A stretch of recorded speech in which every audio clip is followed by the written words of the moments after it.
Hello দর্শক, সবাইকে সালাম এবং শুভেচ্ছা জানিয়ে শুরু করছি আজকের টাইম এক্সক্লুসিভ। আশা করি সবাই ভালো আছেন। আজকে যে বিষয়গুলো আলোচনা করব তা জানাচ্ছি প্রথমে আপনাদের। আজকের বিষয়ের মধ্যে আছে যে নেতানিয়াহুকে গ্রেফতার ইস্যুতে ট্রাম্প ভার্সাস মামদানি, নভেম্বরের নির্বাচনের ট্রাম্প কার্ড নেতানিয়াহু, এই প্রশ্ন এখন সর্বত্র। ইরান যুদ্ধের এই কদিনের খরচ 37 বিলিয়ন ডলার, প্রশ্নবাণে জর্জরিত ক্যাপিটাল হিলে প্রতিরক্ষা মন্ত্রী। এবং ইরানকে ট্রাম্পের হুমকি অব্যাহত। 547 মিলিয়ন ডলারের মেডিকেয়ার প্রতারক খালিদকে গ্রেফতার করেছে এফবিআই। এই বিষয়টি জানবো আমরা। বিশ্বকাপে অভিবাসী খেলোয়াড়দের কৃতিত্ব এবং বর্ণ বৈষম্য, এই বিষয়টি আজকে আমরা আলোচনা করব। বাংলাদেশের সাতক্ষীরা থেকে নির্বাচিত জামাতের এমপি গাজী নজরুল ইসলামের তরুণীর সাথে ব্যক্তিগত মুহূর্তের ছবি নিয়ে দেশ জুড়ে আলোচনার ঝড়। এবং ভারতে মোদির বাসভবনের সামনে বিক্ষোভ, আটকের পর মুক্তি রাহুল ও প্রিয়াঙ্কার। এই হচ্ছে আজকের বিষয়। অতিথি যারা আছেন তাদের মধ্যে আছেন যেমন হাসান ফেরদৌস, ইব্রাহিম চৌধুরী খোকন, আরিফুর রহমান এবং সাথে আছেন নাজমুল হাসান। শুরু করব দিনের আপডেট জানাচ্ছেন নাজমুল হাসান। আর ফেসবুকে যারা দেখছেন অনুরোধ করব তারা যেন অনুষ্ঠানটি শেয়ার করেন। যাচ্ছি নাজমুল হাসান, আপনার কাছে। আবু তাহের, এবং ধন্যবাদ টাইম টেলিভিশনের সকল দর্শক শ্রোতা ও প্যানেল সবাইকে সালাম এবং শুভেচ্ছা। আশা করি আপনারা সবাই ভালো আছেন। আজকে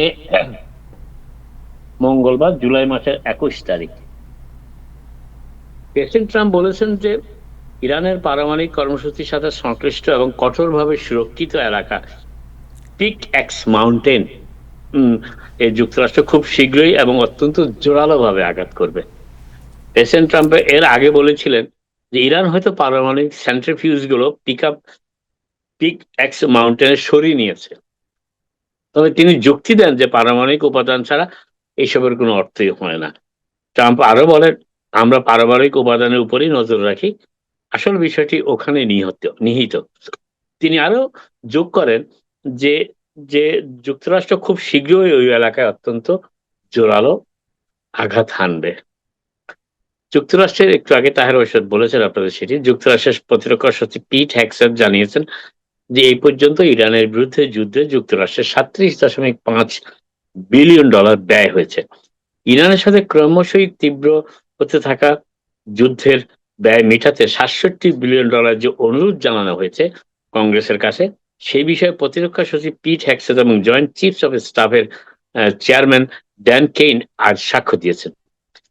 পিট হেগসেট আরো উল্লেখ করেন যে সাম্প্রতিক বছরগুলিতে সামরিক খাতে পর্যাপ্ত অর্থ বরাদ্দ না থাকার কারণেই এই বাড়তি তহবিলের প্রয়োজন দেখা দিয়েছে। প্রেসিডেন্ট ট্রাম্প লেবানন ও ইসরায়েলের মধ্যে একটি চুক্তিতে মধ্যস্থতা করার প্রতিশ্রুতি দিয়েছেন। আজ লেবাননের প্রেসিডেন্ট জোসেফ আউন হোয়াইট হাউসে ট্রাম্পের সাথে সাক্ষাৎ করেছেন এবং সেখানে ট্রাম্প বলেন যে তিনি ইসরায়েল ও লেবাননের মধ্যে শান্তির জন্য চাপ দিচ্ছেন। ট্রাম্প লেবাননকে একটি অত্যন্ত নির্যাতিত দেশ বলে অভিহিত করেন এবং ইসরায়েল লেবাননে ইরান সমর্থিত হিজবুল্লাহকে লক্ষ্য করে হামলা চালিয়েছে, এটা দীর্ঘদিন ধরে। ইরান কিন্তু প্রেসিডেন্ট ট্রাম্প একাধিকবার ইসরায়েলের উপর চাপ সৃষ্টি করেছেন, কিন্তু ইসরায়েল বরাবরই প্রেসিডেন্ট ট্রাম্পের নির্দেশকে পাশ কাটিয়ে লেবাননে হিজবুল্লাহর বিরুদ্ধে আক্রমণ চালিয়ে যাচ্ছে। এবং ইরানও এক পর্যায়ে বলেছে যুক্তরাষ্ট্রকে যে লেবানন যুদ্ধ শান্ত না হলে কিংবা লেবাননের স্থায়ী যুদ্ধবিরতি না হলে ইরানের সাথে যুক্তরাষ্ট্রের কোন স্থায়ী যুদ্ধবিরতি হওয়ার সম্ভাবনা নেই, এমনটিও ইরান জানিয়েছিল প্রেসিডেন্ট ট্রাম্প এবং তার প্রশাসনের কর্মকর্তাদের যখন তাদের মধ্যে এই শান্তি চুক্তি নিয়ে আলাপ আলোচনা হচ্ছিল। এবং এক পর্যায়ে প্রেসিডেন্ট ট্রাম্প হুমকিও দিয়েছিলেন ইসরায়েলের প্রধানমন্ত্রী নেতানিয়াহুকে যে তার কারণেই ইরানের সাথে যুক্তরাষ্ট্রের এই শান্তি চুক্তিটি বিঘ্নিত হচ্ছে। কিন্তু সেই শান্তি চুক্তি এখন অনেকটা দুর্বল হয়ে গেছে, সেটি কার্যকর নয়। আর এখন দ্বীপক ইরান এবং যুক্তরাষ্ট্র একে অপরের বিভিন্ন লক্ষ্যবস্তুর উপর আঘাত হানতে শুরু করছে। ইরান শুধুমাত্র যুক্তরাষ্ট্র নয়, যুক্তরাষ্ট্রকে সমর্থনকারী মধ্যপ্রাচ্যের দেশগুলোর উপরও আক্রমণ চালিয়ে যাচ্ছে। তবে সে আক্রমণ এখনো অতটা তীব্র আকার ধারণ করেনি যে সেখানে অচল অবস্থার সৃষ্টি হয়েছে, যদিও সেটি এখনো হয়নি। বিমান চলাচল এখনো অব্যাহত রয়েছে, বেসামরিক বিমান চলাচলের কথা আমি বলছি। নিউ জার্সির গভর্নর মিকি শেরিল আজ জানিয়েছেন যে নিউ জার্সি স্টেটের মোটর ভেহিকেল সিস্টেমে সফটওয়্যার জনিত ত্রুটির কারণে ২০২৩ সালের জুন থেকে ২০২৪ সালের জুন মাসের মধ্যে ১ বছরে প্রায় ৬,৬০০ ব্যক্তি যারা নিজেদের অনাগরিক অর্থাৎ যুক্তরাষ্ট্রের নাগরিক নয় সেই হিসেবে পরিচিত চিহ্নিতও করেছিলেন তাদের আবেদন ফরমে। কিন্তু সফটওয়্যার প্রবলেমের সমস্যার কারণে তারা ভোটার হিসেবে নিবন্ধিত হয়ে গিয়েছিলেন এবং অনেকে ভোটও দিয়েছেন। ভোটার তালিকার নির্ভুলতা ও নির্বাচন পরিচালনার বিষয়গুলো নিয়ে প্রেসিডেন্ট ট্রাম্প এবং তার প্রশাসন যখন বিভিন্ন স্টেটের উপর চাপ সৃষ্টি করছে, ঠিক তখনই মিকি শেরিল আজ এই তথ্যটি প্রকাশ করলেন। গত সপ্তাহে জাতির উদ্দেশ্যে দেওয়া বিরল ভাষণে প্রেসিডেন্ট ডোনাল্ড ট্রাম্প মার্কিন নির্বাচনকে বিশেষ গুরুত্ব দিয়ে তুলে ধরেছিলেন এবং তিনি নভেম্বরের মধ্যবর্তী নির্বাচন যাচাই বাছাই করতে যে পরিকল্পনা নিয়েছেন তাতে রিপাবলিকান আইন প্রণেতাদের সমর্থনও তিনি প্রত্যাশা করছেন। সোশ্যাল মিডিয়ায় দেওয়া এক বিবৃতিতে নিউ জার্সি স্টেটের গভর্নর শেরিল জানান যে ড্রাইভিং লাইসেন্স ও পরিচয়পত্রের জন্য আবেদন করার সময় কিপ্যাডের মাধ্যমে যখন তাদের কাছে জানতে চাওয়া হয়েছিল যে তারা যুক্তরাষ্ট্রের নাগরিক কিনা, তখন আবেদনকারীরা নো উত্তর দিয়েছিলেন। যদিও গভর্নর শেরিল বলেন তাদের কোনো দোষ ছাড়াই সিস্টেমটি তাদের নাম ভোটার তালিকাভুক্ত করে ফেলেছিল। তিনি আরো উল্লেখ করেন যে এই ত্রুটিটি তার প্রশাসন দায়িত্ব গ্রহণের প্রায় ৩ বছর আগে থেকেই বিদ্যমান ছিল। অর্থাৎ গভর্নর শেরিল যখন দায়িত্বভার গ্রহণ করেন তার ৩ বছর আগেও সেটি সেখানে ছিল। শেরিল জানিয়েছেন যে গত সপ্তাহে তিনি এই সমস্যার কথা জানতে পারেন এবং বিষয়টি তদন্তের জন্য তার প্রধান আইনি উপদেষ্টাকে নির্দেশ দেন। তিনি ভোটার তালিকায় ভুলবশত যুক্ত হওয়া বাসিন্দাদের নাম তালিকা থেকে বাদ দেওয়ারও আদেশ দিয়েছেন। তিনি আরো জানান তার নবনিযুক্ত মোটর ভেহিকেল প্রশাসক এই ব্যবস্থার পরিচালনাকারী ভেন্ডর বা সেবাদাতা প্রতিষ্ঠান আইডিমিয়া কে পরিবর্তন করেছেন অলরেডি। যারা এই কাজটি করতো তাদেরকে পরিবর্তন করা হয়েছে। গভর্নর শেরিল আরো উল্লেখ করেন যে এই ভেন্ডর প্রতিষ্ঠানটি হলো আইডিমিয়া, যা মূলত একটি বায়োমেট্রিক নিরাপত্তা সিকিউরিটি প্রতিষ্ঠান। আপনারা জানেন যে আইস এখন সমগ্র যুক্তরাষ্ট্র জুড়ে চষে বেড়াচ্ছে অভিবাসীদের গ্রেফতার অভিযানে এবং অনেকেই ভীত সন্ত্রস্ত হয়ে আইস থেকে বিভিন্ন সময় পালানোর চেষ্টা করেন কিংবা আইসকে এড়িয়ে চলার চেষ্টা করেন। সেক্ষেত্রেও তারা আইসের মুখোমুখি হয়ে পড়েন এবং এ পর্যন্ত ২ জনের মৃত্যুও ঘটেছে এই ধরনের এনকাউন্টারে।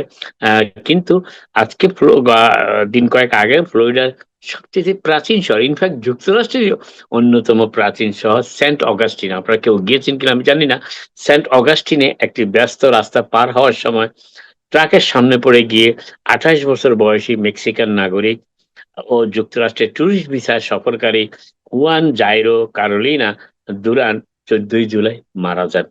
তিনি আইস কর্মকর্তাদের গাড়ি দেখে সেখান থেকে সরে যাওয়ার চেষ্টা করতে গিয়ে রাস্তার উপর পড়ে যান, যে রাস্তা দিয়ে তাকে ট্রাক চাপা দেয়। টেক্সাস ও মেইন স্টেটে গোলাগুলির ঘটনায় মৃত্যুর পর ইমিগ্রেশন ও কাস্টম এনফোর্সমেন্ট এজেন্টদের সাথে সংশ্লিষ্ট ঘটনায় এটি ছিল প্রায় ১ সপ্তাহের মধ্যে ৩য় মৃত্যুর ঘটনা। করনিলা দুরান মেক্সিকোর মধ্যাঞ্চলীয় ওয়ানজুরাতো রাজ্যের নিজ শহর স্যান লুইস দে নামক একটি শহর লাপাজ থেকে আটলান্টা এসেছিলেন পরিবার ও বন্ধুদের সাথে সাক্ষাৎ করতে যুক্তরাষ্ট্রের ট্যুরিস্ট ভিসা নিয়ে। ফ্লোরিডার উপকূলে সমুদ্র সৈকত উপভোগ করতে যাওয়ার আগে তিনি ৩ সপ্তাহ জর্জিয়ায় অবস্থান করেছেন, আটলান্টার আশেপাশে। কর্তৃপক্ষ জানিয়েছে তিনি অভিবাসন কর্মকর্তার কাছ থেকে পালিয়ে যাওয়ার চেষ্টা করেছিলেন। টুরিস্ট ভিসা থাকা সত্ত্বেও তিনি কেন পালাতে চেয়েছিলেন সে রহস্য এখনো উদ্ঘাটন হয়নি। যদিও মৃত্যুর দিন সকাল ৭টার আগে একটি গাড়িতে করে যে ৪ জন ব্যক্তি সেন্ট অগাস্টিন শহরের গ্যাস স্টেশনের পার্কিং লটে থেমেছিলেন তাদেরই একজন ছিলেন Carolina Duran. US immigration, custom enforcement এবং হোমল্যান্ড সিকিউরিটি ইনভেস্টিগেশনস এর এজেন্টদের সাথে মুখোমুখি হওয়ার সময় ওই ৪ জন পায়ে হেঁটে পালানোর চেষ্টা করেন গাড়ি থেকে। এই সময় তাদের মধ্যে একজন ব্যস্ত সড়ক, সেই ক্যারোলিনা ব্যস্ত সড়ক পার হতে গিয়ে একটি বড় ট্রাকের সামনে পড়ে যান বলে ফ্লোরিডা হাইওয়ে পেট্রোল জানিয়েছে। কি কারণে ওই কর্মকর্তাদের সাথে তাদের মুখোমুখি পরিস্থিতি তৈরি হয়েছিল এবং গাড়িতে থাকা অন্য ৩ জনের কি পরিণতি হয়েছে সেই বিষয়টি এখনো অস্পষ্ট রয়ে গেছে। এদিকে যুক্তরাষ্ট্রে ইমিগ্রেশন ব্যবস্থায় ব্যাপক কড়াকড়ির খবর নিয়ে আজকে সোশ্যাল মিডিয়ায় যুক্তরাষ্ট্রের বিভিন্ন শহর থেকে বেশ কয়েকজন ইমিগ্রেশন আইনজীবী তারা তাদের সোশ্যাল মিডিয়া পোস্টে অভিবাসীদের সতর্কও করেছেন। তারা বলেছেন যে মধ্য জুলাই থেকে যুক্তরাষ্ট্রের ইমিগ্রেশন, কাস্টম এনফোর্সমেন্ট এবং ট্রান্সপোর্টেশন সিকিউরিটি অ্যাডমিনিস্ট্রেশন, টিএসএ যেটাকে আমরা বলি, তারা যৌথভাবে যুক্তরাষ্ট্রে ইমিগ্রেশন এনফোর্সমেন্টের বিষয়টি তে কাজ করতে শুরু করেছে এবং এর ফলে বিভিন্ন বিমানবন্দরে ডোমেস্টিক ফ্লাইট গ্রহণ করতে যাওয়া অভিবাসীদের ইমিগ্রেশন রেকর্ডও যাচাই বাছাই করা করছে এবং গ্রেপ্তারের রেকর্ড ও ছাড়িয়ে যাচ্ছে। শুধু জুন মাসের 16 তারিখ পর্যন্ত প্রায় 16 থেকে 19,000 মানুষ গ্রেপ্তার হয়েছেন যুক্তরাষ্ট্রের বিভিন্ন শহরে এবং প্রতিদিন গড়ে এখন দেখা যাচ্ছে প্রায় 1,000-এরও বেশি মানুষকে ইমিগ্রেশন এবং কাস্টম এনফোর্সমেন্ট গ্রেপ্তার করছে। এদের অনেকেরই হয়তোবা যুক্তরাষ্ট্রে ওয়ার্ক পারমিট সংক্রান্ত সীমিত বৈধতাও রয়েছে, কিন্তু সেই ক্ষেত্রেও তারা গ্রেপ্তার হচ্ছেন এমন তথ্য পাওয়া গিয়েছে। সেজন্য ইমিগ্রেশন আইনজীবীরা তাদের সোশ্যাল মিডিয়া পোস্টের মাধ্যমে, যেটি অত্যন্ত গুরুত্বপূর্ণ, আমি দর্শকদের অনুরোধ করবো এটা গুরুত্বপূর্ণ এবং এটিকে নজর দেওয়ার জন্য, সেটি হচ্ছে যে অপ্রয়োজনে যারা যুক্তরাষ্ট্রে এখন আনডকুমেন্টেড অবস্থায় আছেন, যাদের কোনো কাগজপত্র নাই কিংবা অন্য কোনো ভিসায় যুক্তরাষ্ট্রে এসে ওভারস্টে করছেন, তারা খুবই সাবধানতা অবলম্বন করবেন। এয়ারপোর্ট গুলোর আশেপাশে যাওয়া কিংবা ইমিগ্রেশন এবং কাস্টম এনফোর্সমেন্টের যারা কাজ করছেন তাদের সামনাসামনি যাওয়ার। কারণ এক্ষেত্রে এখন দেখা যাচ্ছে বেশিরভাগ স্টেটেই রাস্তাঘাটে আইস এজেন্টরা যাদের কি তাদের সন্দেহ করেন তাদের পরিচয়পত্র দেখতে চান। আরেকটি ব্যাপার তারা সতর্ক করেছেন, যারা ওভারস্টে করেছেন তারা কোনোভাবেই বিমানবন্দর ব্যবহার করবেন না ডোমেস্টিক ফ্লাইটের জন্য, তাদের ট্রাভেল না করাই শ্রেয়, এমনটিও ইমিগ্রেশন কর্মকর্তারা জানিয়েছেন তাদের সোশ্যাল মিডিয়া পোস্টে। আরেকটি খুবই গুরুত্বপূর্ণ বিষয় হচ্ছে, সেটি হচ্ছে যাদের ওয়ার্ক পারমিট রয়েছে বিভিন্ন আবেদনের পরিপ্রেক্ষিতে ইমিগ্রেশন সুবিধার আবেদন, যেমন তার মধ্যে একটি হচ্ছে অ্যাসাইলাম আবেদন। সেই অ্যাসাইলাম আবেদনের মাধ্যমে যারা গ্রিন ওয়ার্ক পারমিট পেয়েছেন, যুক্তরাষ্ট্রে কাজ করার অনুমতি পেয়েছেন, সেটিকেও খুব একটা গুরুত্ব দিচ্ছে না বেশ কিছু আইস এজেন্ট বিভিন্ন স্থানে। তেমন খবর উদ্ধৃত করে একাধিক আইনজীবী আজকে জানিয়েছেন যে শুধুমাত্র ওয়ার্ক পারমিট নিয়েও ডোমেস্টিক ফ্লাইট গ্রহণ করা ঠিক নয়। তার কারণ অনেক ক্ষেত্রে ইমিগ্রেশন কাস্টম এনফোর্সমেন্টের লোকজন জিজ্ঞেস করছেন, আপনি যেই স্টেটে ইমিগ্রেশনের বেনিফিটের জন্য আবেদন করেছেন, অর্থাৎ অ্যাসাইলাম আবেদন করেছেন, সেই স্টেট ছেড়ে অন্য স্টেটে যাওয়ার প্রয়োজনটা কেন হলো, সে নিয়েও তারা প্রশ্ন করছেন এবং যারা প্রশ্ন করার আগেই অনেককেই তারা আটক করছেন। হয়তো পরবর্তীতে বন্ডের মাধ্যমে কেউ কেউ ছাড়াও পেয়েছেন, তেমনও খবর পাওয়া গেছে। কিন্তু এই বিষয়ে তারা বলেছেন, আইনজীবীরা বলেছেন যে এই ধরনের আবেদন প্রক্রিয়ার মাধ্যমে যারা ওয়ার্ক পারমিট পেয়েছেন তাদের আপাতত ট্রাভেল না করাটাই উত্তম। অতএব এই বিষয়গুলো আপনারা খুবই গুরুত্বপূর্ণ হিসেবে বিবেচনা করবেন, কারণ ইমিগ্রেশন এবং প্রেসিডেন্ট ট্রাম্পের department of justice, department of homeland security ব্যাপক অভিযান চালাচ্ছে যুক্তরাষ্ট্র থেকে ইমিগ্রেশন ক্যাটাগরিতে যাদের আটক করা যায়, যাদের কোনো বিন্দুমাত্র যাদের যুক্তরাষ্ট্রে বসবাসের কোনো অনুমতি নেই, তাদের ছাড়াও বিভিন্ন পর্যায়ে যারা ইমিগ্রেশন বেনিফিটের জন্য আবেদন করেছেন তাদের ক্ষেত্রেও তারা বিভিন্ন রকম অজুহাতে তাদের আটক করার চেষ্টা চালিয়ে যাচ্ছেন। এটি আমার কথা নয়, এটি বিভিন্ন সোশ্যাল মিডিয়াতে গত প্রায় 24 ঘন্টায় আমি বেশ কয়েকটি আইনজীবী প্রতিষ্ঠানের সোশ্যাল মিডিয়া পোস্টে এই বিষয়গুলো লক্ষ্য করেছি। আরেকটি বিষয় যেটি এবার ফুটবলের খেলায় আসি, সদ্য সমাপ্ত বিশ্বকাপের ফাইনাল ম্যাচটি সম্প্রচারকারী টেলিভিশন নেটওয়ার্ক গুলোর প্রকাশিত তথ্য অনুযায়ী আজ তারা সেটি প্রকাশ করেছে যে গত 19শে জুলাই রবিবার যুক্তরাষ্ট্র জুড়ে প্রায় 61 মিলিয়ন মানুষ, দর্শক, অর্থাৎ 6,10,00,000-এরও বেশি মানুষ স্পেন ও আর্জেন্টিনার মধ্যকার বিশ্বকাপ ফাইনাল ম্যাচটি দেখেছে। গড়ে প্রায় 3,79,00,000 তার 37,000 দর্শক এটি দেখেছেন কোনো না কোনো মিনিটের সময়, কোনো কোনো মুহূর্তে। এর মাধ্যমে যুক্তরাষ্ট্রের ইতিহাসে সর্বাধিক দেখা ফুটবল ম্যাচের রেকর্ডটি ভেঙে গেছে, যা এই মাসের শুরুর দিকেই রাউন্ড অফ 16 ম্যাচে বেলজিয়ামের কাছে যুক্তরাষ্ট্রের পরাজয়ের ম্যাচের মাধ্যমে স্থাপিত হয়েছিল। এই এই সংখ্যার সুবাদে এটি 2016 সালের পর থেকে এনএফএল, ন্যাশনাল ফুটবল লিগ, গেমের বাইরে ইংরেজি ভাষার সবচেয়ে বেশি দেখা সম্প্রচারিত অনুষ্ঠানে পরিণত হয়েছে। যদিও সে সময় ওয়ার্ল্ড সিরিজের সপ্তম খেলাটি দেখেছিলেন 4 কোটি দর্শক, অর্থাৎ 4 মিলিয়ন দর্শক সেটি দেখেছিলেন এবং বিশ্বকাপ ফুটবলের ফাইনালটি দেখেছেন 3,79,37,000 মানুষ। শেষ করছি সদ্য সমাপ্ত বিশ্বকাপ ফাইনালের আগে মেসির রহস্যময় বক্তব্য এখন পৃথিবীর বিভিন্ন দেশের সংবাদ মাধ্যমে ভাইরাল হয়ে গিয়েছে।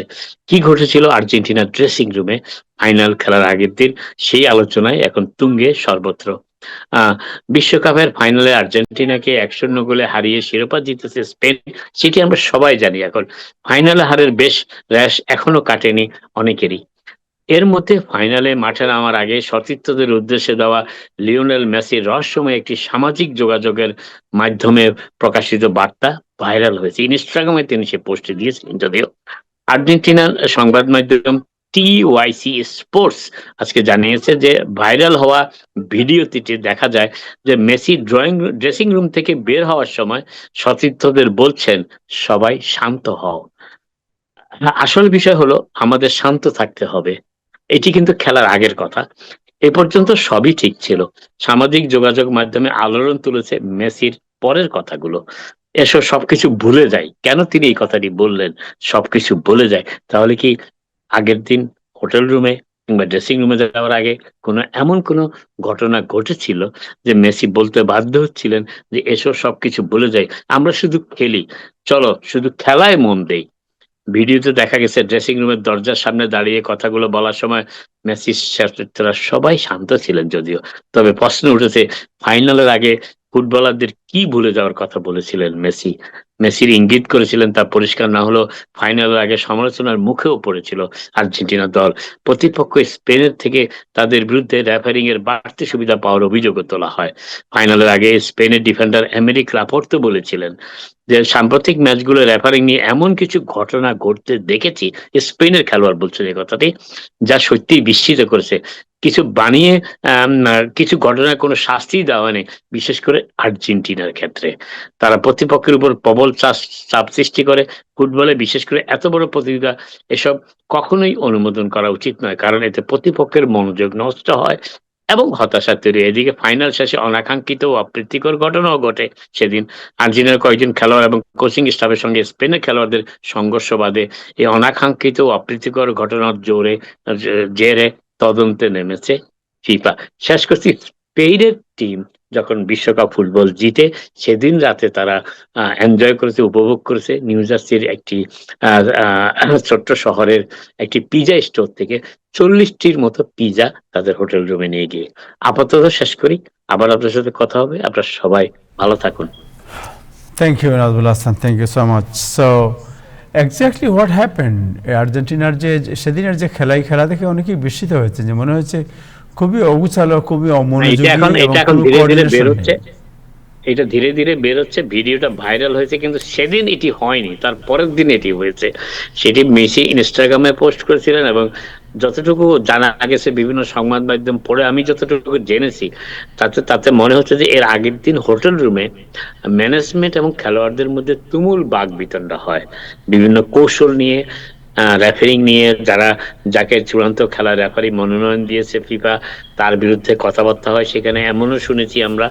এবং মাঠে এবং এ নিয়েও হইচইও হয় রুমের হোটেল রুমে।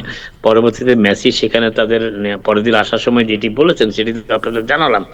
মেসি সবাইকে শান্ত হওয়ার জন্য বলেছে। তার মানে কি? তার মানে দেখাচ্ছে যে আগের দিনে ঘটনা সবাই তখনও শান্ত হয়নি, সেটি উত্তেজনা ছিল এবং সেটি একটি প্রত্যক্ষ প্রভাব ফেলতেও পারে। কারণ আর্জেন্টিনার প্লেয়ারদের দেখে মনে হয়েছে যে তারা কোনোভাবেই ফাইনাল খেলতে আসেনি। আপনারা যারা খেলা দেখেছেন তারা কয়েকটি জিনিস লক্ষ্য করেছেন যে সেদিন মেসিকে খুব কম ক্রসই দেওয়া হয়েছে। মেসিকে কোনো ক্রস দেওয়া নেই। মেসি নিজে নিজে সুযোগ সৃষ্টি করার চেষ্টা করেছিলেন যদিও, কিন্তু এবং আর্জেন্টিনান খেলোয়াড়রা ডি বক্সের বাইরে থেকে একটিও শট নেননি।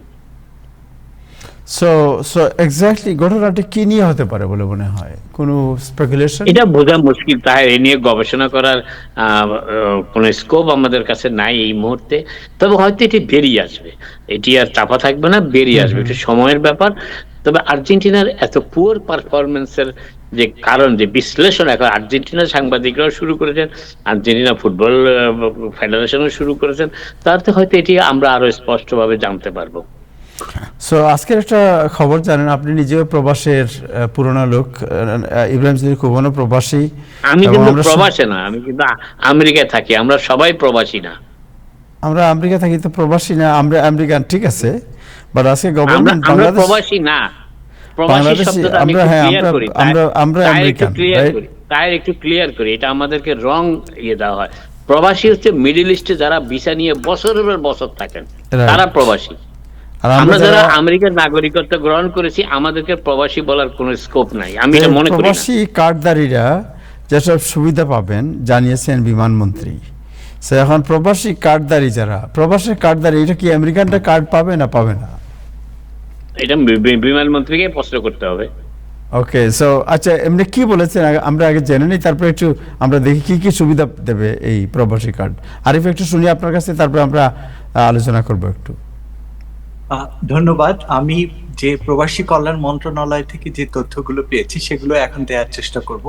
প্রথমে যে তথ্যটি আপনাদেরকে দিতে চাই সেটা হলো যে যুক্তরাষ্ট্রে বসবাসরত আমি বিশেষ করে যুক্তরাষ্ট্রে বসবাসরত ব্যক্তিদের নিয়ে প্রশ্ন করেছিলাম। প্রবাসী কল্যাণ মন্ত্রণালয় সহকারী একজন সচিবের সাথে আমার কথা হয়েছে। ওনারা যেটা খসড়াভাবে যে প্রস্তুতি নিয়েছে সেখানে বলা হয়েছে যে যারা যুক্তরাষ্ট্রে বা পৃথিবীর বিভিন্ন দেশে পড়াশোনা করতে গিয়েছে তারা এই কার্ডের আওতায় থাকছে না, অর্থাৎ স্টুডেন্ট যারা, তারা এই কার্ডের আওতায় থাকবে না, যারা এই কোটায় পৃথিবীর বিভিন্ন দেশে আছে যুক্তরাষ্ট্র সহ। তবে যারা যুক্তরাষ্ট্র সহ পৃথিবীর যে কোনো দেশে কাজ করতে গিয়েছে, অর্থাৎ ওয়ার্ক অথরাইজেশন নিয়ে সে দেশে অবস্থান করছে, তারা অবশ্যই এই প্রবাসী কার্ডটি পাবেন। এবং এই কার্ডের যে সুযোগ সুবিধাগুলোর কথা বলা হয়েছে, প্রথমে 4টি সুযোগ সুবিধার কথা বিশেষভাবে বলা হয়েছে। এটা নিয়ে মঙ্গলবার প্রবাসী কল্যাণ মন্ত্রী, বিমান ও পর্যটন মন্ত্রী সহ বেশ কয়েকজন আলোচনায় বসেছিল এবং এই আলোচনার পরে যে বিষয়গুলো এসেছে মোট 4টি বিষয়। প্রথম যে বিষয়টি আলোচনা করা হয়েছে সেখানে হলো যে বাংলাদেশ বিমানের টিকিট ক্রয়ের ক্ষেত্রে বিশেষ ছাড় দেওয়া হবে প্রবাসী যাদের কার্ড থাকবে, কিন্তু এটা কত পার্সেন্ট ছাড় সেটাও উল্লেখ করা হয়নি। আবার বলাকা লাউঞ্জ, যেটা বাংলাদেশ বিমানের যে লাউঞ্জ আছে, সেক্ষেত্রেও সেখানে ফুড থেকে শুরু করে সেখানে বিশ্রাম নেওয়া, সেখানেও একটা বিশেষ ছাড়ের কথা বলা হয়েছে। এছাড়া বাংলাদেশে যখন কোনো এই প্রবাসী কার্ডধারী কোনো ব্যক্তি যখন যাবে তাদেরকে বিশেষ সুবিধাভাবে ইমিগ্রেশনের ক্ষেত্রে বিশেষ সুবিধা দেওয়া হবে, যেন সাধারণ যারা লাইনে দাঁড়িয়ে থাকে তাদের একই রকম ভাবে লাইনে দাঁড়িয়ে থাকার কোনো দরকার হবে না। এছাড়াও হোটেল, সরকারি হোটেল এবং মোটেল যেগুলো আছে সেগুলো তো থাকার ক্ষেত্রে আপনি জানেন বাংলাদেশ পর্যটন থেকে বাংলাদেশের প্রতিটি জেলায় পর্যটন মোটেল রয়েছে, যেগুলো বেশ ভালো, বাংলাদেশ সরকারের থেকে যেগুলো পরিচালনা করা হয় সেগুলোতে বিশেষ ছাড় দেওয়া হবে। এদিকে মিডল ইস্ট বেস এবং বিভিন্ন, নাজবুল ভাই কিছুক্ষণ আগে যেটা বললো যে যারা মিডল ইস্টে বসবাস করে, বাংলাদেশের একটি বিগ হাব হচ্ছে সৌদি, কুয়েত, আরব আমিরাত, এই সমস্ত দেশে সৌদিদের যারা প্রবাসী বাংলাদেশি আছে যারা কাজ করতে হয়, আপনি জানেন তাদেরকে নাগরিকত্ব দেওয়া হয় না বছরের পর বছর সেখানে অবস্থান করলো। তো তারা একটি বিষয় স্পষ্ট করে বলেছেন যে প্রবাসী কল্যাণ মন্ত্রণালয়, সেটা আমি এই মুহূর্তে তুলে ধরতে চাই, যে তথ্যটি আমার কাছে এসেছে সে তথ্যটি হলো যখন বাংলাদেশ বিমান থেকে কোনো প্রবাসী ভাই বাংলাদেশে যায়, অর্থাৎ মিডল ইস্ট বেস, তাদের অধিকাংশই লিখিতভাবে প্রবাসী কল্যাণ মন্ত্রণালয় জানিয়েছে তাদের যে লাগেজ থাকে, লাগেজ মিন্স তাদের অনেক গিফট থাকে, অনেক দেশে গিয়ে অনেককে প্রেজেন্ট করার জন্য অনেক কিছু নিয়ে আসে, তাদের অনেকেরই ক্ষোভ বাংলাদেশ বিমান, অর্থাৎ যখনই বাংলাদেশের যখন তারা নামে তাদের একটা টেনশন থাকে তাদের সে পছন্দের লাগেজ থেকে কোনো কিছু চুরি হয়ে যায় কিনা। অধিকাংশ মিডল ইস্ট বেস প্রবাসীদের একটাই, প্রবাসী কার্ড করা হোক আর যেটাই করা হোক না কেন, প্রবাসীদেরকে যেন নিরাপত্তা এবং সুরক্ষা, অর্থাৎ বিমানে নামার পর থেকেই তাদের লাগেজগুলো থেকে শুরু করে তাদের পার হওয়া পর্যন্ত যেন বিশেষভাবে টেক কেয়ার করা হয়, অর্থাৎ অনেক বেশি না হলেও তাদের মালামালগুলো যেন সুরক্ষা থাকে, এই বিষয়গুলোর দিকে এটা বিশেষ জোর দেওয়ার কথা বলা হয়েছে। আর যুক্তরাষ্ট্রের এমবাসি অফিস থেকে আমি কিছুক্ষণ আগে কথা বলেছিলাম, আনুষ্ঠানিকভাবে বাংলাদেশে ঘোষণা হওয়ার পর থেকে এটা খুব শীঘ্রই শুরু হয়ে যাবে এবং তারপরে যুক্তরাষ্ট্রের এমবাসি থেকে, নিউ ইয়র্ক কনসুলেট অফিস থেকে সেই ঘোষণা চলে আসবে। ধন্যবাদ। Thank you so much. So জি, এখন আমরা ওপেন করে দিই যে নাজমুল হাসান ইব্রাহিম চৌধুরী খোকন, প্রবাসী আমরা না হলে আমেরিকান সিটিজেন, বাট এখানে আমার কাছে মনে হচ্ছে যে যখনই কোনো মন্ত্রী, মিনিস্টার বা প্রধানমন্ত্রী প্রবাসী বলেন তখন আমেরিকান যারা আছে তাদেরকেও বাদ দেন না। সো এই যে কার্ড, এই কার্ডের ব্যাপারে এনি কমেন্ট নাজমুল হাসান? এইটা আমার কাছে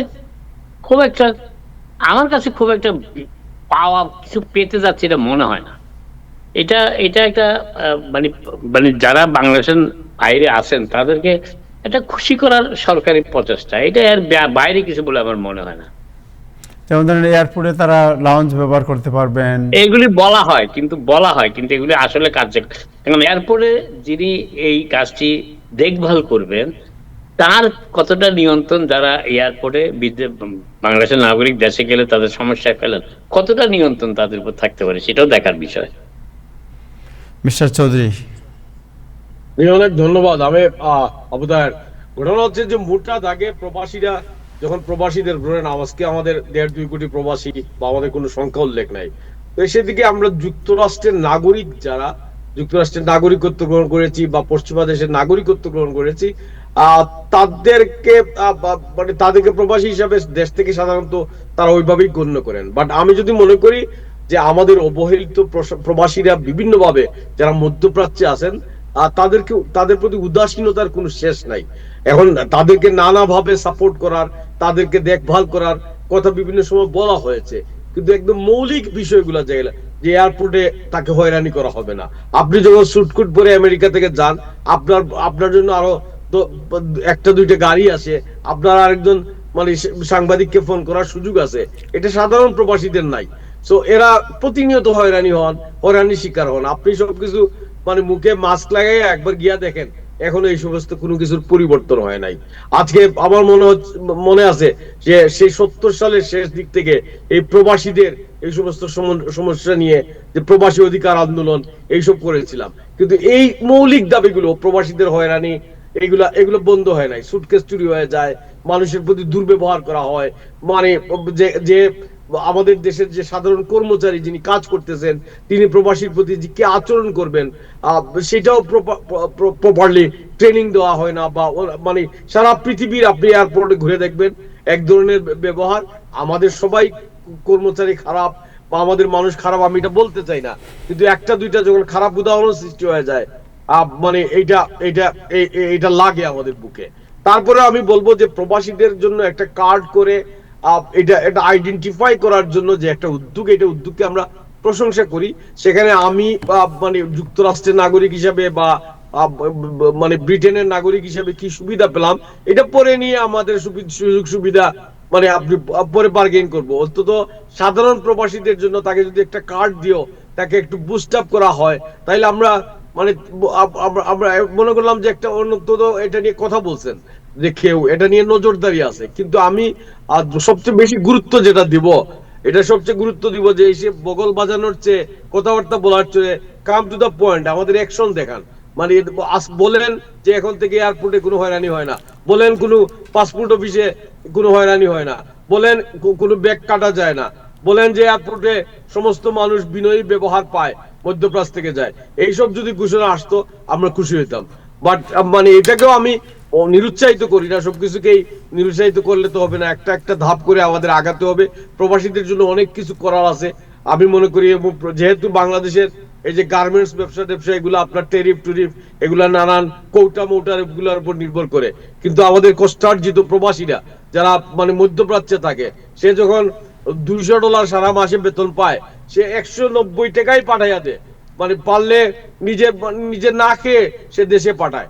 আমরা তো শুনেন অনেকটাই মানে স্বার্থপর প্রবাসী বা প্রবাসী নয়, দেশ ছেড়ে আসা, আমাদের আরামায়েশের জীবন রেখে হয়তো দান খয়রাতের জন্য কিছু পাঠাই, কিন্তু মানে মধ্যপ্রাচ্যের শ্রমিকরাই প্রকৃত বাংলাদেশের রেমিটেন্স যোদ্ধা। যদিও মানে যুক্তরাষ্ট্র থেকে অনেক রেমিটেন্স যায়, আমরাও আমাদের বার্গেনটা করে নেব যে আমরা আমাদের সুবিধাটা চাই। এটা আমার মনে হয় পরবর্তী ধাপে। এটাই আমার বক্তব্য। আমি জানি না হাসান ভাই যদি কিছু আমি একটু অ্যাড করি তাহের, আমি একটু অ্যাড করতে চাই। প্রবাসী না বলে বাংলাদেশের বাইরে যারা থাকে এদের সবাইকে রেমিটেন্স যোদ্ধা বলাটা বেটার, কারণ একটা নির্দিষ্ট পরিমাণ রেমিটেন্স যারা পাঠায় তাদেরকে এই কার্ডটি দেওয়া হচ্ছে রিগার্ডলেস অফ তাদের বিদেশে অবস্থানের মেয়াদ নিয়ে। কারণ রেমিটেন্স যারা পাঠায় এরা ডাইরেক্টলি বাংলাদেশের ইকোনমিতে কন্ট্রিবিউট করতেছে, তো they could get some benefit back. আমি সেটা আমার মতে বলা উচিত, আমি মনে করি রেমিটার যারা, তা কোনো না কোনো ভাবে বাংলাদেশের রেমিটেন্স পাঠিয়েছে কিংবা বছরে পাঠায়, সেই ধরনের রেমিটার, সেটা $100 হইতে পারে, $1000 হইতে পারে, ডাজন্ট ম্যাটার, কিন্তু রেমিটারদেরকে এই সুযোগটি দেওয়া উচিত। Thank you. হাসান ভাই কিছু বলবেন? হ্যাঁ, আমার অনেক কিছু বলার আছে। প্রথমত ঠিক সমস্যাটার মূলে আঘাত করেছে ইব্রাহিম চৌধুরী। যখন আপনি এয়ারপোর্টে যান আর দুবাই থেকে আসা শ্রমিক এয়ারপোর্টে যান, একই রকম ট্রিটমেন্ট তারা পায় না। কিন্তু আপনি স্যুট প্যান্ট পরে যান, আমি দেখেছি, আমাকে যে সম্মানটুকু আমি দেখি পাই, একজন শ্রমিক তা পায় না। কারণ আমাদের দেশে শ্রেণী চরিত্র খুব স্ট্রং। এমনকি আমার প্রবাসীরা সবাই যখন দেখি একদল শ্রমিক এয়ারপোর্টে প্লেনে উঠেছে, আমরা বিরক্তি চোখে তাকাই। মানে শ্রেণীভেদটা খুব প্রবল।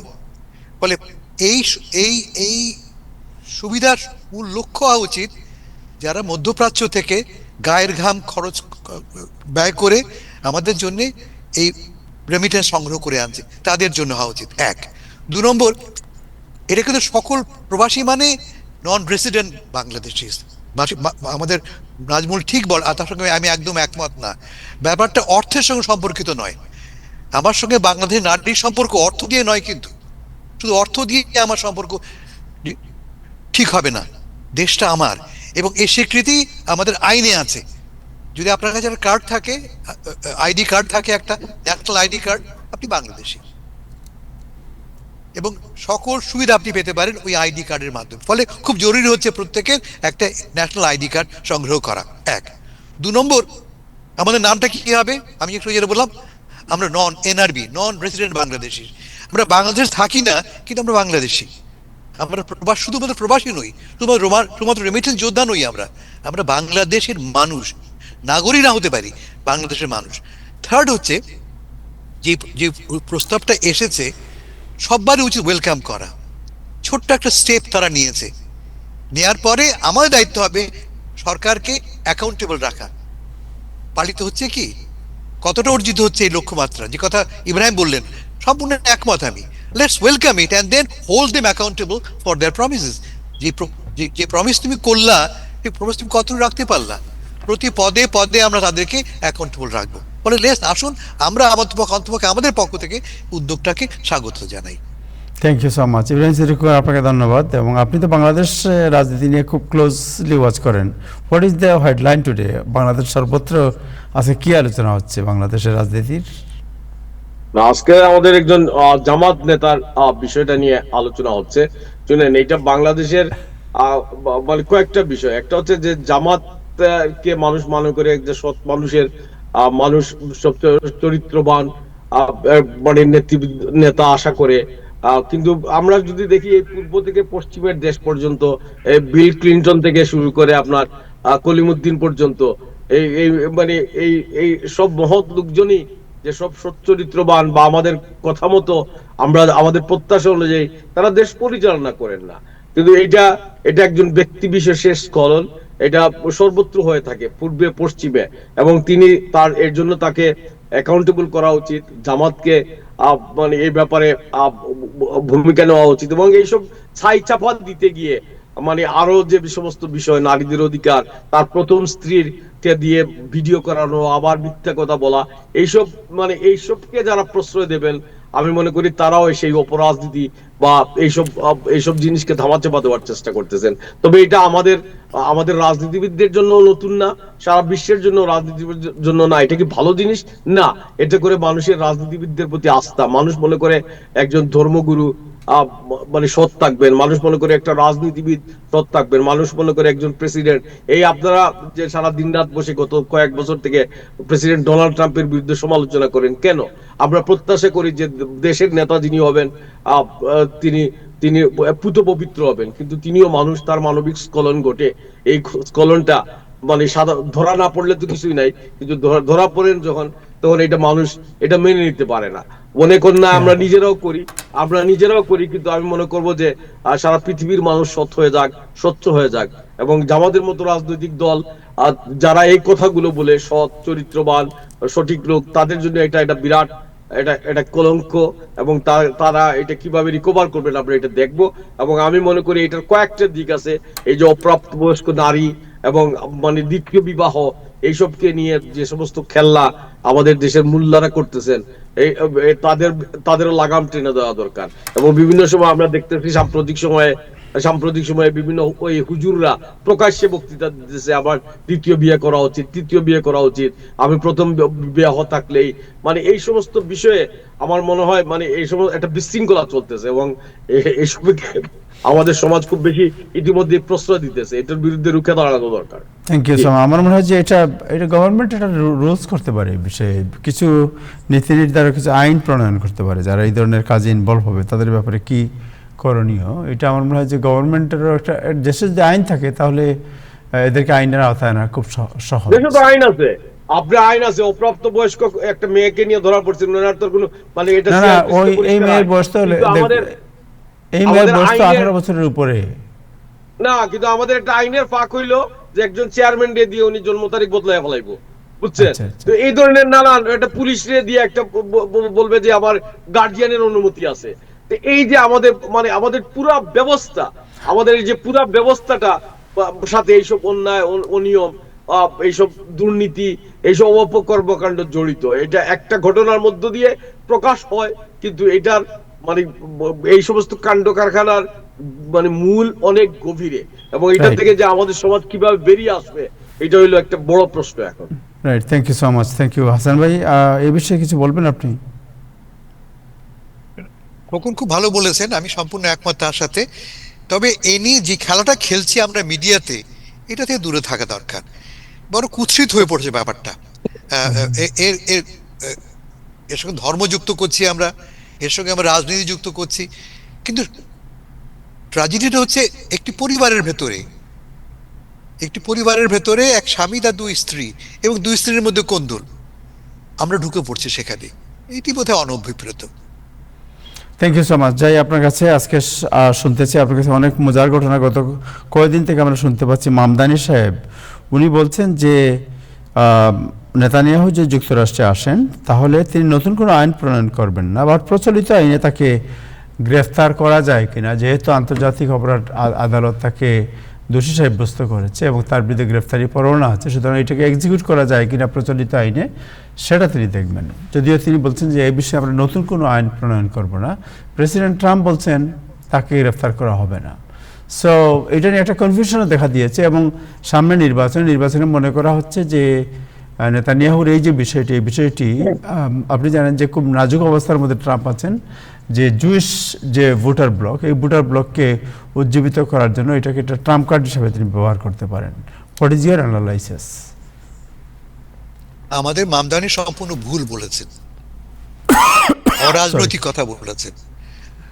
মার্কিন যুক্তরাষ্ট্র আইসিসির মেম্বার নয়, ফলে আইসিসির সিদ্ধান্ত, আইসিসির আইন মার্কিন যুক্তরাষ্ট্রে খাটে না। এলিমেন্টারি ব্যাপার এক। 2 নম্বর, ফরেন পলিসি সম্পূর্ণভাবে ফেডারেল গভর্নমেন্টের এখতিয়ার, এটা তিনি জানেন। না জানার পরেও তিনি এটাকে ইগনোর করে বলেছে তিনি গ্রেফতার করবেন। নেতানিয়াহু যদি নিউ ইয়র্কে আসে, তিনি আসবেন মার্কিন যুক্তরাষ্ট্রের আতিথ্যে, ফেডারেল গভর্নমেন্টে, তিনি নিউ ইয়র্কের ইনভিটেশন আসবেন না। ফলে কোনোভাবেই মামদানির কোন রকমের নৈতিক না কোন রকম আইনগত এখতিয়ার নাই মামদানিকে গ্রেফতার করা। 2। 3 নম্বর সবচেয়ে বড় যুক্তি হচ্ছে জাতিসংঘ এবং মার্কিন সরকারের সঙ্গে চুক্তি আছে, হোস্ট কান্ট্রি এগ্রিমেন্ট বলে এটাকে, আমরা হোস্ট, জাতিসংঘের হোস্ট আমরা, এবং হোস্ট হিসেবে আমরা জাতিসংঘে আমন্ত্রিত যে কোনো অতিথিকে, যে কোনো ব্যক্তিকে ভিসা দিতে অ্যালাউ করতে বাধ্য। এটা হচ্ছে এগ্রিমেন্ট আমাদের সাথে। এই 3টি কারণকে অগ্রাহ্য করে মামদানি সাহেব বলছেন তাকে আমি গ্রেফতার করব। এটি একটি অর্থহীন, অবান্তর, অযৌক্তিক কথা তিনি বলছেন। কেন বলছেন? এটা পিওর পলিটিক্স, তার অডিয়েন্সকে খুশি করবার জন্যে। এবং আমি বলবো, সোজা বাংলায় বলবো, পিওর ননসেন্স এই কাজটা তিনি করেছেন। তবে যেটা মাথা রাখতে হচ্ছে যে তার নৈতিক যুক্তি আছে। নৈতিক যুক্তিটা কি? নেতানিয়াহু কে? বিশ্বের অধিকাংশ দেশের চোখে, মানুষের চোখে তিনি একজন ওয়ার ক্রিমিনাল। প্রায় 150টা দেশ, 133টা দেশ বোধ করি আইসিসির মেম্বার, এবং প্রত্যেকটি দেশেই আইন অনুযায়ী মামদানি একজন ওয়ার ক্রিমিনাল।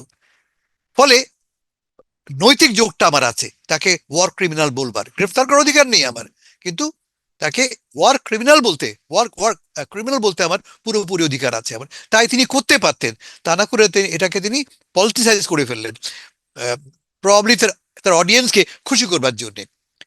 ইন্টারেস্টিং হচ্ছে যে গত সপ্তাহে ইনফ্যাক্ট নিউ ইয়র্কে জনমত জরিপ বেরিয়েছে, তাতে কি দেখতে পাচ্ছি আমরা যে এই শহরে ইহুদিদের মধ্যে নেতানিয়াহুর চাইতে মামদানি অধিক জনপ্রিয়।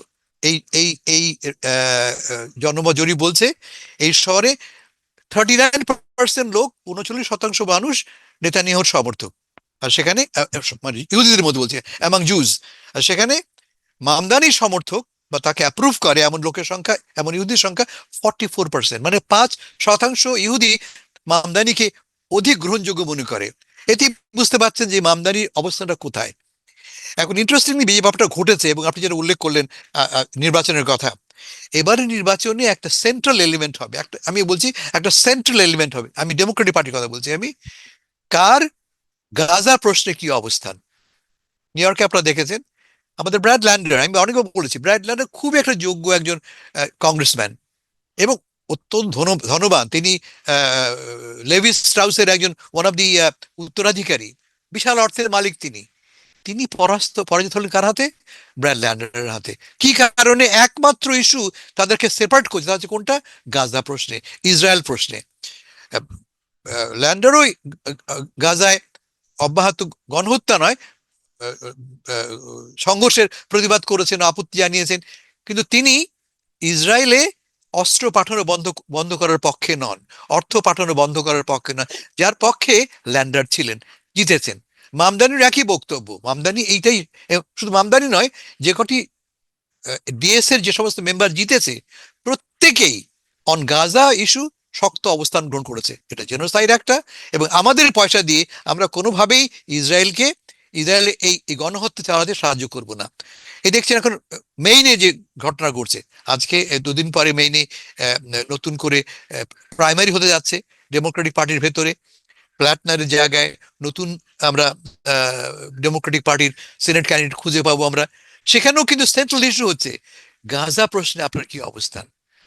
ফলে আমার শেষ বক্তব্য হচ্ছে এই যে আগামী মধ্যবর্তী নির্বাচনে ডেমোক্রেটিক পার্টির ভেতরে এই ইস্যুটা একটা গুরুত্বপূর্ণ এলিমেন্ট হবে। কিন্তু মনে হচ্ছে এই যে পার্টির ভেতরে সারা দেশে কি এই প্রশ্নে সবাই একমত? সবাই তো এই প্রশ্নে একমত না। এই যেমন আপনাকে একটু আগে বললাম আমি যে মার্কিন যুক্তরাষ্ট্রে এই মুহূর্তে 60% মানুষ ইসরায়েলের বিপক্ষে, 60% লোক বিপক্ষে, আর সেখানে 48% মানুষ তার পক্ষে, 48 এবং 60%। দেখেন কত বিশাল ব্যবধান। ফলে এই বিশাল ব্যবধানটা ডেমোক্রেটিক পার্টির ভেতরে প্রভাব ফেলবে। কিন্তু এবং রিপাবলিকান সম্পূর্ণ ভিন্ন চিত্র, কিন্তু রিপাবলিকানের মধ্যে অলমোস্ট 70-75% লোক ইসরায়েলের পক্ষে। ফলে এই বিভক্তিটা আগামী নির্বাচনে আমরা দেখবো একটা বড় একটা ফ্যাক্টর হিসেবে কাজ করছে। Thank you. ইব্রাহিম জিরকন, আপনার কাছে একটা বিষয় আলোচনা করতে চাই। আপনি তো ওয়ার্ল্ড কাপে খুব ক্লোজলি ওয়াচ করেছেন, এবং একটি বিষয় আজকে আমরা দেখেছি যে ওয়ার্ল্ড কাপের যে বিভিন্ন বড় বড় টিম, খুব নাম করা খেলোয়াড়, ইনক্লুডিং স্পেনের যে চ্যাম্পিয়ন, যে চ্যাম্পিয়নশিপে যে সেটা সবচেয়ে ভালো করেছে, সেও একজন অভিবাসী, মরক্কো থেকে আসা একজন মুসলিম। বাট এইখানে বলা হচ্ছে যে এই বিশ্বকাপ ফ্রান্স বলেন, স্পেন বলেন, অন্যান্য দেশের বড় বড় খেলোয়াড় যারা, ইংল্যান্ড বলেন, তাদের মধ্যে দেখা যায় অভিবাসী খেলোয়াড়ের একটা উল্লেখযোগ্য সংখ্যা, কিন্তু তাদেরকে যেভাবে ট্রিট করা হয়, ট্রিটকে অনেকে বলছেন যে এটা এক ধরনের বর্ণ বৈষম্য। আপনার কাছে কি মনে হয়? না, এটা ঠিক। এই আলোচনাটা শুনেন যে আমরা আজকে নতুন করতেছি এটা নাই, বা মানে বিশ্বকাপ খেলার আপনি মাঠের দিকে তাকিয়ে দেখেন। আমি সুইজারল্যান্ডের খেলা দেখতেছিলাম, দেখা গেল যে মাঠের সব লোক কৃষ্ণাঙ্গ। আপনি দেখেন পশ্চিমা ইউরোপের বিভিন্ন দলে যে এরা এবং খোঁজ নিয়ে দেখেন এরা কেউ রিফিউজি হিসেবে এসেছেন, এবং মানে এই ইমিগ্রেন্ট হিসেবে এসে এদের উপরই ভিত্তি করে এখন এই পশ্চিমের এই দলগুলা এত শক্তিমত্তা। কিন্তু এটার একটা অন্য দিক আছে যে এই সমস্ত ছেলেরা মানে সেই তার দেশে থাকতে তো এই সুযোগটা পেতো না। আমাদের দেশে দেখেন এই যে হামজাকে আমরা নিয়ে গেছি, বা আমাদের আরেকজন কাদির নামে একটা ইটালিতে আমাদের একজন ফুটবল প্লেয়ার, মানে ইটালি যদি মানে বিশ্বকাপে খেলে আগামীতে, সে খেলার সম্ভাবনা আছে। তো এই ধরনের কিন্তু বাংলাদেশে থাকলে সেই সম্ভাবনা পেতো না। কিন্তু আমার এটা মানে বৈপরীত্যটা হলো এই পশ্চিমা দেশগুলো, বিশেষ করে ওয়েস্টার্ন বা শ্বেতাঙ্গ প্রধান দেশগুলো, তারা অভিবাসীদের প্রতি যে আচরণ করেন, সাধারণভাবে তারা দেখান যে অভিবাসীদের আশ্রয় দিয়ে ওনারা একটা করুণাই করতেছেন, মানবাধিকার বিরাট একটা মানবিক কাজ করতেছেন। কিন্তু এই আমাদের অভিবাসীদের রক্ত ঘাম, আমাদের ছেলের পরিশ্রম, আমাদের ছেলের প্রতিভার উপর দাঁড়িয়ে তারা বিশ্বজয়ের স্বপ্ন দেখেন, বিশ্বের মাঠে প্রতিযোগিতার কথা দেখান। এই বিষয়টা আমরা এই বিশ্বকাপে মানে ফুটবলের এই আলোচনাটা আসছে, এবং এই আলোচনার একটা পজিটিভ দিক হলো আমরা আমাদের অভিবাসীদের প্রতি এই বিষয়টা নিয়ে আরো সোচ্চার হতে পারি, এবং আমরা পশ্চিমা বিশ্বকে বলতে পারি যে অভিবাসীদের শুধু তোমরা অনুকম্পাই করতেছো এটা না, অভিবাসীরাও তোমাদেরকে দিতেছে। এবং আমি মনে করি এই একজন ইয়ামিল বা মানে অন্যান্য যারা খেলতেছে, এমনকি যুক্তরাষ্ট্রের টিমেও আপনি দেখেন যে মানে যুক্তরাষ্ট্রের টিমে যে যে খ্রিস্টাঙ্গ ছেলেটাকে নিয়ে মানে এত কাণ্ড কারখানা হয়ে গেল এগুলো, কিন্তু যখন আমাদের এখানে শ্বেতাঙ্গ রক্ষণশীলটা কথা বলেন, তখন তো তারা তাদের কথা ছাড়া আর কিছু দেখেন না। তো আমি মনে করি যে ফুটবল শুধু যে মানবিকতার কথা বলে এটাও না, বৈষম্যের চিত্রটাও দেখেন। মানে আর আমি তো আগেও আরেকদিন বলেছি, ফাইনালের দিন খেলার মাঠে ছিলাম, মানে এই খেলার মাঠের গ্যালারিতে বসে মানে খেলতেছে কারা, মানে এই ইয়ামেলরা খেলতেছে আমাদের গরিব মানুষের প্রতিনিধি, ওই সমস্ত ছেলেপুলের কেউ একজন। কিন্তু এখানে কি কোনো নিম্ন মধ্যবিত্ত বা সাধারণ মানুষ যে ফুটবল মানে মাঠে খেলছিল এক সময়, সে কি গ্যালারিতে বসে খেলা দেখতে পারে? ওখানে সর্বনিম্ন টিকিট 5-10 হাজার 8 হাজার ডলার ছাড়া ওখানে টিকিটই বসার জায়গা ছিল না। তো এই ধরনের বিশ্বকাপের আয়োজনে ওইখানে বিশ্বকাপের সারা আমাদের বহু শ্রমিক বা আমাদের বহু মানুষ সারা বছরে যেটা উপার্জন করেন তার চেয়ে বেশি টাকা দিয়ে ওখানে বসে খেলা দেখেছেন। আমার বাসায় কিছুক্ষণ আগে একজন বাংলাদেশের তরুণী এসছেন, আমি তাকে পেয়েছি যে তিনি $5,000 দিয়ে মানে টিকিট কেটে দেখেছেন।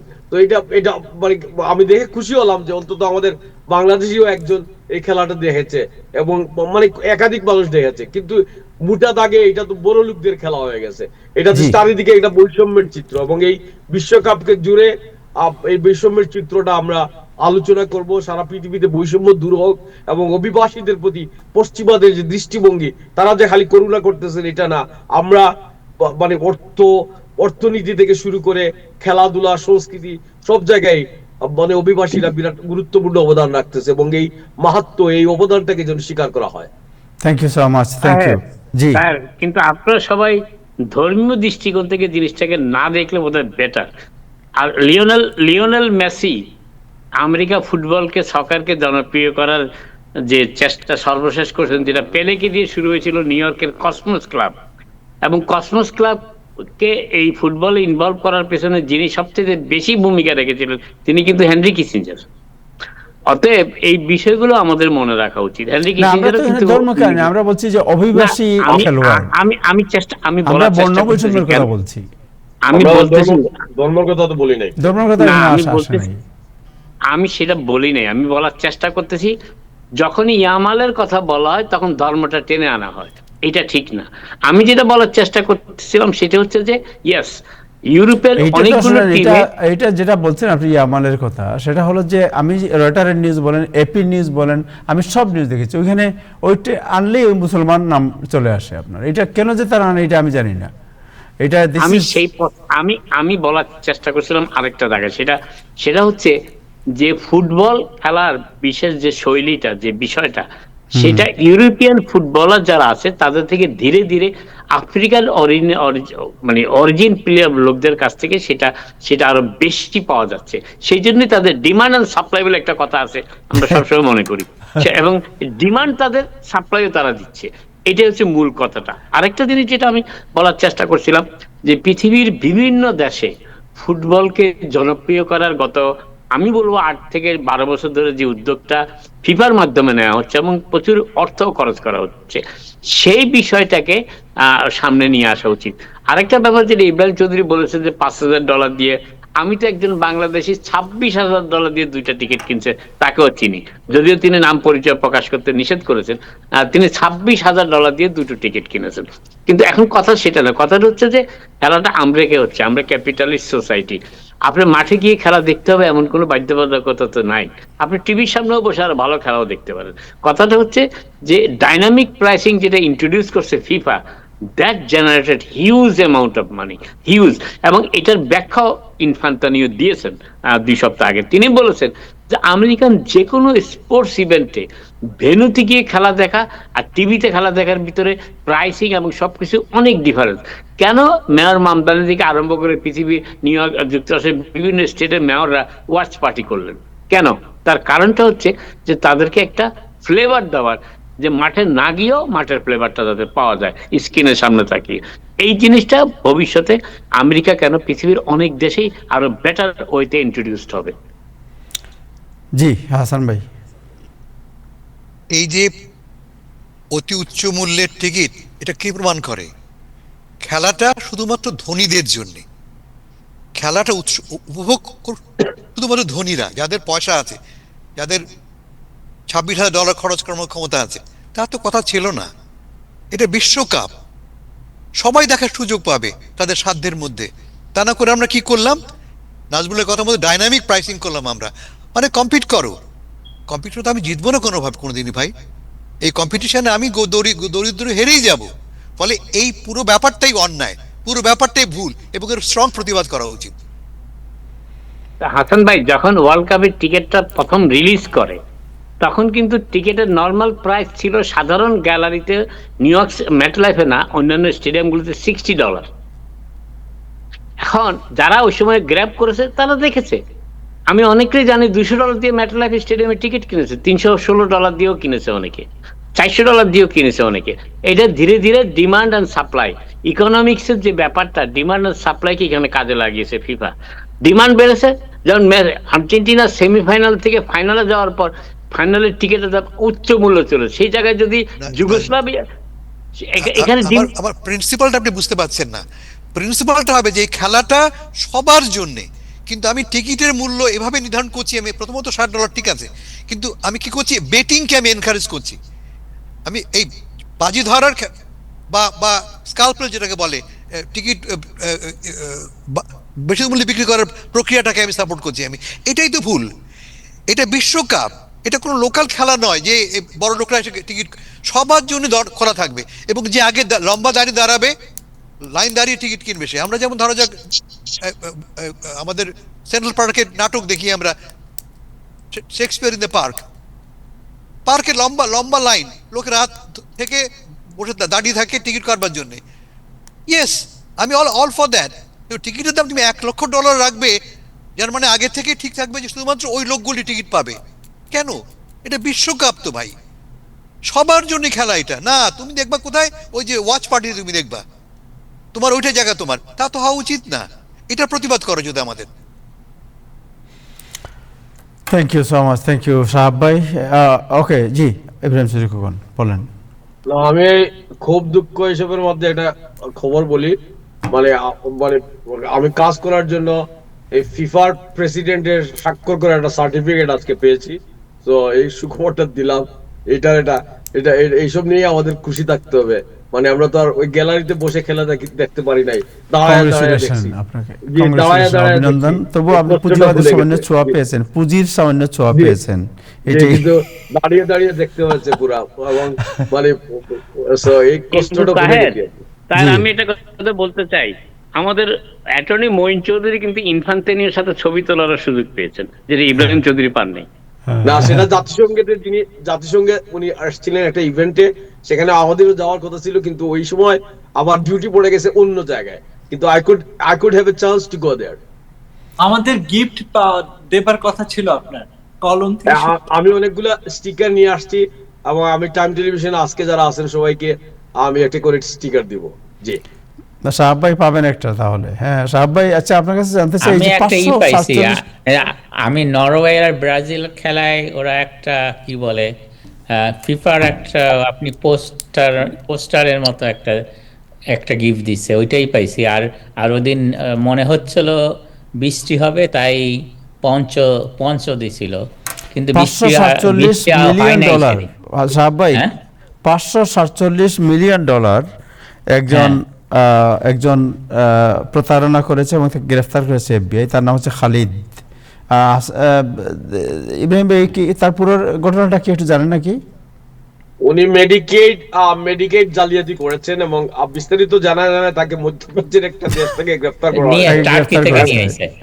যে তো মধ্যপ্রাচ্যের দেশ থেকে গ্রেফতার করা হয়েছে। তিনি তো আর পোপ জন পোলের দেশের মানুষ না। এরপরেই দাঁড়াবে যে মুসলমান, এরপরেই দাঁড়াবে যে কিভাবে জালিয়াতি করলো। আমি তো প্রথম শুনে মনে করছিলাম পাকিস্তানের লোক, তো পাকিস্তানের লোক মানে, কিন্তু ওইখানে কোনো দেশের উল্লেখ করে নাই। শাহাবুদ্দিন ভাই জানতে পারেন এগুলা মানে এটা নিয়ে মিলিয়ন আইছে মিলিয়ন টার্কি থেকে নিয়ে আইছে। টার্কি থেকে নিয়ে আসছে। ওকে, এই মিলিয়ন মিলিয়নের জালিয়াতি, এই জালিয়াতির মানে যেভাবে নামের তালিকা হইতেছে, এই তালিকার পিছনে কি আমাদেরও লোকজনের নাম কি ঢুকে যাবে কিনা, আমি এটা পড়তেছিলাম ভয়ে ভয়ে। এটা আমি তো ভয়ে ধরতে পারছেন না। আজকে যদি আপনি নিউজ দেখেন, ট্রাম্প অ্যাডমিনিস্ট্রেশন কিন্তু আপনার মিনেসোটা আর ক্যালিফোর্নিয়ার মেডিকেয়ার যে বাজেট, তারা 1 মিলিয়ন, তারা $1 বিলিয়ন করে সব তাদের কিন্তু বন্ধ করে দিয়েছে, তাদের ফান্ড। ফেডারেল গভর্নমেন্টের সিএমএস এর ফান্ড বন্ধ করে দিয়েছে। তার মানে মেডিকেয়ার আর মেডিকেড থেকে এই দুই স্টেটে কোনো পয়সা পাবে না আনটেল তারা ফেডারেল গভর্নমেন্ট যে সমস্ত জিনিস চাইছে, কোথায় টাকাটা ইউটিলাইজ হয়েছে, কে কোন পেশেন্ট পাইছে, কিভাবে না দেওয়া পর্যন্ত ফান্ডটা কিন্তু সাসপেন্ড করছে। সো এই একই জিনিস বুঝছি আপনি কিন্তু এত ফান্ড আপনি নিউ কাট ইয়র্কেও চলে করতেছেন, আসতে মাত্র পারে। 1 মিলিয়ন, শেষ করি আমি, $1 মিলিয়ন, $0.5 মিলিয়ন নিয়ে আপনি ফান্ড কাট করতেছেন। আর অন্যদিকে এই যুদ্ধে এই কয়েকদিনের খরচ হচ্ছে 37 বিলিয়ন ডলার। আপনি ওইখানে খরচ করতে পারছেন, এখানে মানুষের স্বাস্থ্য দরকার, বাঁচা ওটা দরকার, কারণ হলো এইখানে আমাদের আপনার একটা টাকা নিয়ে আছে, আপনি আমাদের কারাগারি দেশের করতেছেন। আমাদের দেশের একটা আছে, আমরা পুরো পৃথিবীর একটা কি বলে সেরা রাষ্ট্র হতে চাই, সবাই আমাদের জি। কথা মতো চলবে, ইরান হোক যে কেউ, শুধু ইসরায়েল বাদে সবাই আমাদের কথা মতো চলবে আর কি। কেউ যদি আমাদের কথা 37 মতো বিলিয়ন না ডলার চলে, আপনার তারা কয়দিনের আমার- খরচ, হ্যাঁ? আপনি এই কয়টা লোক গরিব মানুষ হয়তো টাকা দিতে পারছেন না, তার চিকিৎসা দরকার, ওইখানে আপনি বলতেছেন না এটা এই পরীক্ষা দাও, এইটা করো, সেইটা করো। হ্যাঁ, এটা আমাদের একটা প্রাইড যে অন্য জি, দেশ বলেন না, কি দখল আছে করে। বলার? আপনি বলেন যদি না। হিস্ট্রিটা দেখেন, ভেনেজুয়েলা থেকে কোনো 0% লোক মারা গেছে। ভেনেজুয়েলা আমরা দখল করে নিছি, আমরা ফ্রি তেল পাচ্ছি। আমরা মনে করছিলাম ইরান একইভাবে চলবে, কিন্তু ইরানে আমার 18 জনের মতো মারা গেছে। ওই কিন্তু 37 বিলিয়ন, এবং it could be ultimately will be $100 billion আমাদের দিতে হবে ট্যাক্স থেকে আর কি। শাহ ভাই তথ্যটা কিন্তু আপনি পুরোপুরি দেন নাই। মিনেসোটা এবং ক্যালিফোর্নিয়াতে মেডিকেয়ারের অপব্যবহার ঘটেছে, অ্যাবিউজ হয়েছে। সেটা তো নিউ ইয়র্কে হচ্ছে। এবং অ্যাবিউজ বন্ধ করতে সরকার ব্যবস্থা নিয়েছে, খারাপ করেছে কি? না, খারাপ তো কিছু করে না, আমি বলতে আপনার চাই না কথা খারাপ মনে হচ্ছে যেন খুব একটা অন্যায় করে ফেলেছে। না, অন্যায় না। তো করেনি কিছু একটা, ঠিক কাজই করেছে। যে এই টাকাটা যাদের পাওয়ার কথা তারা পাচ্ছে না। এই একটু আগে শুনলাম এই খালিদকে কত লক্ষ লক্ষ ডলার সে চুরি করেছে, চুরি বন্ধ করতে হবে তো নাকি? হ্যাঁ, সেইটাই তো, সেই জন্যই তো আপনার গত সপ্তাহে আপনি যদি দেখেন, নিউজ দেখেন, সিএমএসি যে চিফ ডক্টর ওয়াস কিন্তু ফ্লাশিং এসেছিল।